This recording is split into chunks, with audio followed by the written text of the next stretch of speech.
je travaille sur un sujet qui s'appelle la singularité, et on va en parler un petit peu, comprendre ce que c'est, à quoi ça sert. Moi, je dirige une entreprise, je suis chercheur, je suis consultant, mais dans ma vie, j'ai été galeriste à un moment.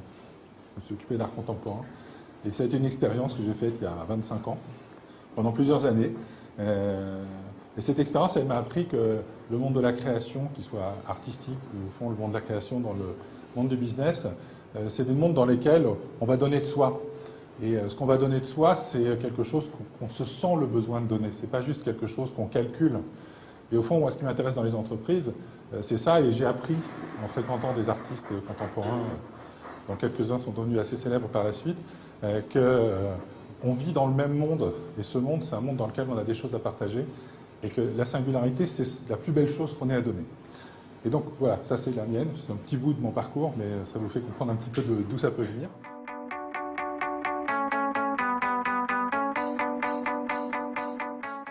On parlait du why.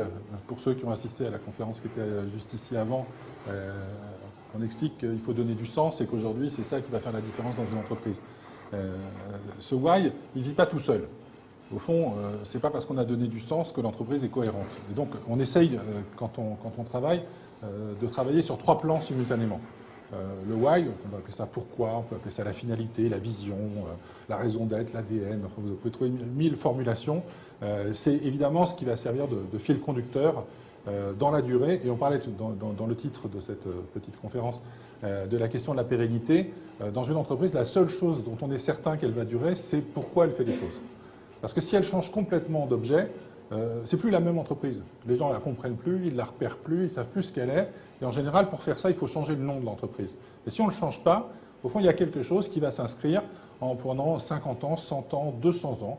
Moi, je travaille pour une entreprise qui avait 250 ans. Et bien, depuis 250 ans, ils n'ont pas changé leur idée de leur métier. Et ils en sont fiers et ils ont su le renouveler en permanence. Donc, il y a beaucoup de marge devant soi. Et c'est le vecteur le plus important. Mais à côté de ça, il y a 2 choses plus classiques avec lesquelles on cohabite et qu'il faut travailler. C'est que si on dit pourquoi, il faut aussi dire comment. Comment on fait? Comment, c'est la culture d'entreprise. Et comment, c'est aussi les choix d'investissement qu'on va faire dans un business model. Parce qu'un business model, ce n'est pas uniquement quelque chose qu'on met dans le tableau Excel et puis on tire un trait à la fin et on regarde si on gagne de l'argent. C'est quelque chose, aujourd'hui, pour s'aligner avec le pourquoi, il faut que le comment donne à l'entreprise une contrainte qu'elle va s'imposer. Parce qu'on peut facilement copier une entreprise si on copie simplement un savoir-faire industriel. Aujourd'hui, avec l'agilité, avec toutes les technologies, ça se copie hyper vite. Par contre, si vous mettez un ingrédient bizarre, singulier, dans votre façon de gagner de l'argent, par exemple, vous investissez énormément d'argent sur quelque chose que vos concurrents estiment un peu inutile. Et bien, votre concurrent, il ne va sûrement pas être tenté de copier ce surinvestissement. Il va considérer qu'au contraire, il est plutôt plus malin que vous s'il ne le fait pas. Et il ne va pas forcément comprendre pourquoi vous le faites, mais vous savez qu'un surinvestissement sur les choses qui sont liées à vos convictions, ça crée ce qu'on appelle de la valeur immatérielle. Et la valeur immatérielle, elle a un facteur de démultiplication en termes de revenus sur les marchés qui est nettement supérieur à la valeur matérielle habituelle. Donc, il y a un pourquoi, il y a un comment qui engage de manière singulière, et puis il y a un résultat. Le quoi, qu'est-ce qu'on apporte au monde, et ce quoi, évidemment, il va être porteur de façon cohérente. Ça, c'est aussi tout le travail qu'on essaye de faire, parce que ce n'est pas toujours facile, d'un alignement entre, au fond, l'intention qu'on va avoir, les engagements qu'on va prendre dans la mise en œuvre, dans la culture de l'entreprise, dans les modèles économiques singuliers, et la réalisation d'une offre qui va garantir, au fond, l'expérience à la hauteur, au fond, de cet engagement, et qui va permettre de créer une offre porteuse d'une éthique, et pas simplement d'une moralité, mais d'une éthique au sens où l'entreprise se respecte elle-même, et en se respectant elle-même, crée les conditions aussi de respecter ses clients, ses consommateurs, de façon durable. Ça, ces 3 niveaux-là, on s'est rendu compte qu'il fallait absolument les travailler, mais aussi bien les séparer. Ce n'est pas la même chose, l'idée qu'on a, pourquoi on fait les choses, la manière de faire et le résultat. Et ce qu'on a constaté avec la méthode que j'ai développée, donc qui s'appelle la trifonctionnalité, c'est qu'en fait, ces 3 plans fonctionnent avec 3 énergies. Alors ces 3 énergies, ces 3 natures, au fond, d'énergie différentes.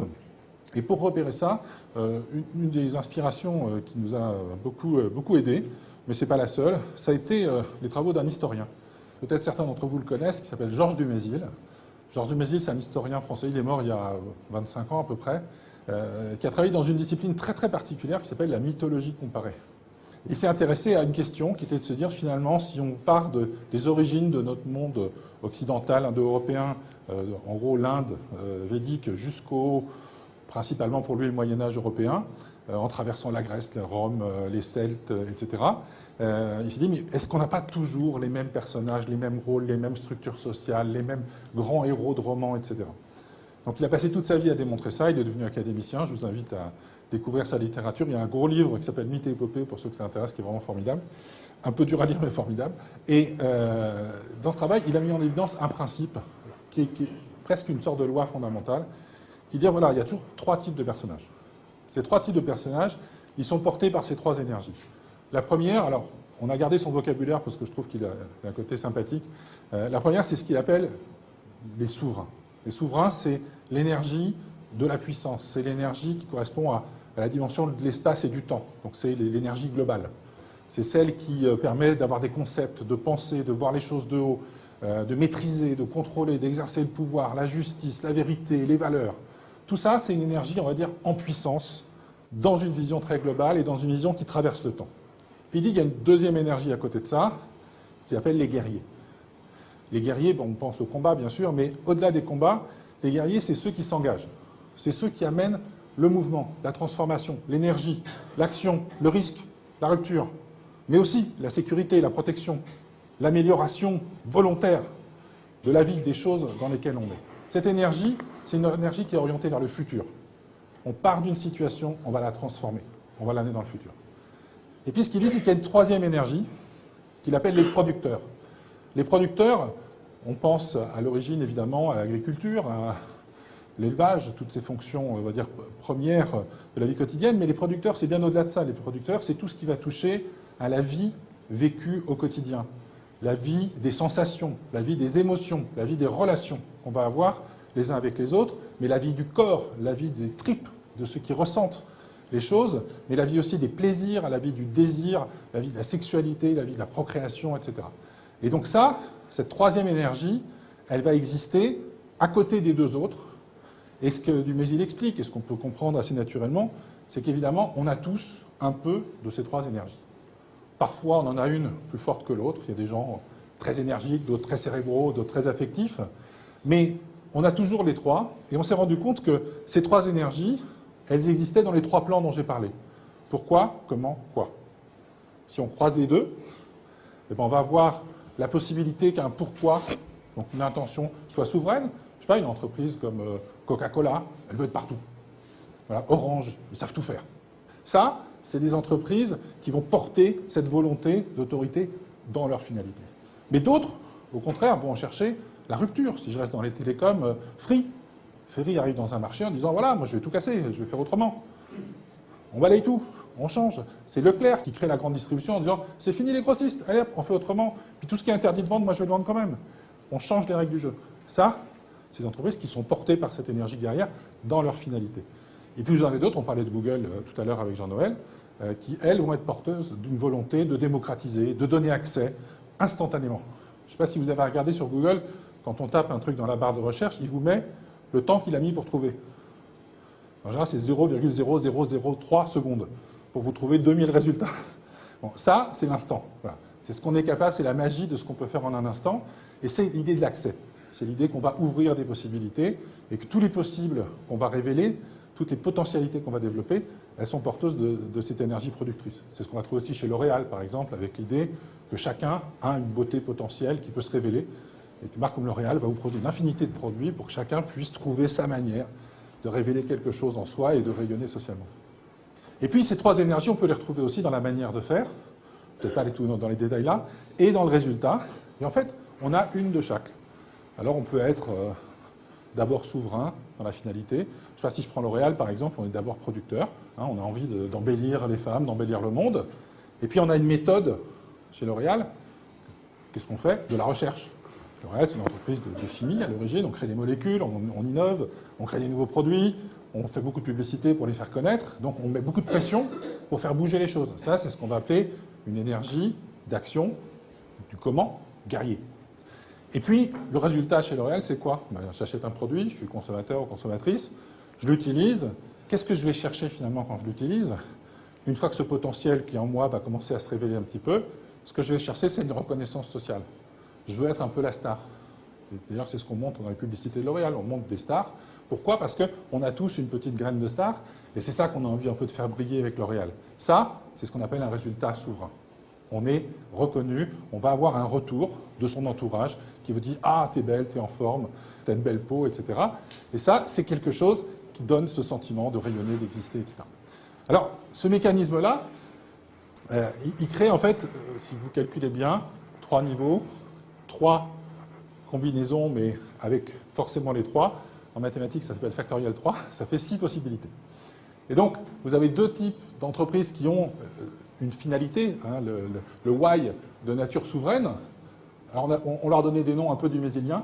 Ce qu'on appelle les souverains magiciens, c'est les entreprises comme LVMH, par exemple. LVMH, c'est une entreprise qui se crée petit à petit, qui s'installe dans le monde du luxe, puis qui en fait un empire. Voilà. Et Bernard Arnault, première fortune de France, qu'est-ce qu'ils veulent, les gens dans ces entreprises-là? Ils veulent être la référence, ils veulent occuper leur place. Hein, c'est Coca-Cola dont je parlais tout à l'heure. Ils veulent être là parce que c'est ça qui les fait durer, c'est ça qui les installe dans leur identité, et ils vont partager ça aussi avec leurs clients. Une marque comme Dior, c'est une marque qui permet d'affirmer sa place aussi. De l'autre côté, on a ce qu'on appelle les souverains juristes, qui vont organiser la durée de la vie. Une marque comme, par exemple, Nivea, c'est une marque de cosmétiques, qui est là depuis les bébés jusqu'à adolescents, adultes, seniors, voire très seniors. C'est la première marque qui a montré des femmes troisième âge, cheveux gris, très marqués dans des publicités, par exemple. Chez L'Oréal, on n'aime pas trop, on est plutôt dans le potentiel de ce qu'on va avoir. Chez eux, on va accepter le temps qui passe, parce que le temps qui passe, c'est bien, c'est la vraie vie. Et donc, on va protéger la vie. Chez les guerriers, j'ai parlé de Free tout à l'heure. Free, c'est quoi l'idée? C'est de dire, j'ai pas de réseau téléphonique, mais je suis un opérateur quand même. Ça s'appelle agir par la volonté. Cette action par la volonté, c'est Danone qui vous dit, je vais me soigner par la santé. C'est un choix qu'on fait, auquel on va être fidèle. C'est Nike qui vous dit, just do it. Allez-y, ça dépend de vous. Prenez-vous en main. Ça, c'est prendre son destin en main, on les appelle les guerriers cosmiques. Et puis, il y a ceux qui vont amener la transformation en collectif, en équipe. Ceux-là, j'adore parler de la NASA. La NASA, vous savez, en ce moment, il y a Curiosity qui est sur Mars. Je ne sais pas si vous savez combien ils ont dû réunir de personnes pour faire marcher ce truc-là. 300 000. Il y a 300 000 personnes qui ont contribué à ce qu'on aille sur Mars. Aujourd'hui, on ne sait pas y aller à un tout petit nombre de gens. Ça s'appelle dépasser les contraintes matérielles. C'est aller toujours plus loin, plus haut, repousser les limites, libérer l'être humain. Et puis 2 autres familles dont je parlais là. L'Oréal correspond parfaitement au profil qu'on appelle les producteurs séducteurs. Révéler la valeur, révéler le potentiel. Et Google correspond à l'autre profil qu'on appelle les réinventeurs. On va vous donner accès, on vous ouvre, on démocratise, on permet de faciliter l'accès à la richesse de la vie. C'est pour préparer une vie meilleure. Ces 6 familles, on s'en sert pour essayer de caractériser l'esprit d'une entreprise. Évidemment, la singularité, c'est à l'intérieur de ces familles de comprendre ce qui est spécifique à une entreprise, et on ne peut pas le mettre dans un schéma comme ça. Mais par contre, on a des orientations des familles, et je vous invite pour vous-même, comme vous avez fait un tout petit exercice tout à l'heure sur votre propre singularité, j'en ai entendu quelques-uns, pas beaucoup, mais il y en a quelques-uns que j'ai bien reconnus là-dedans, parce qu'on peut le faire aussi pour soi. Hein, c'est très intéressant. On peut le faire pour sa propre entreprise, on peut le faire pour ses enfants, on peut le faire pour son mari. Ça donne plein de trucs marrants. Donc voilà. Et ça, à partir de ce travail-là, on se rend compte qu'en fait, par des choses très simples, 3 niveaux, 3 énergies, donc une combinatoire simple, on crée une description de ce qui fonde, au fond, dans la durée, l'esprit, la philosophie d'une entreprise.